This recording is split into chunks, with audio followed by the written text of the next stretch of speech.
मराठवाड्याची एक अतिशय लोकप्रिय आणि पारंपरिक रेसिपी पाहणार आहोत। धिरडे बनवण्यासाठी 1 वाटी ज्वारीचे पीठ आणि प्रत्येकी 2 चमचे गव्हाचे आणि बेसन पीठ घेतले आहे। त्यात हळद, लाल तिखट, धणेपूड, जिरे, ओवा हाताने चोळून, हिरवी मिरची, लसूण पेस्ट, भरपूर कोथिंबीर आणि चवीपुरते मीठ घाला।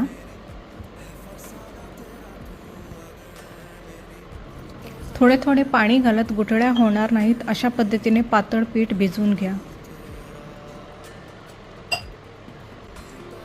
हे पीठ 10 मिनिटे झाकून ठेवा। तव्याला थोडे तेल लावून ग्रीस करा। तवा छान गरम झाल्यावर 1 मोठी वाटी भरून पीठ तव्याच्या मध्यभागी सोडा।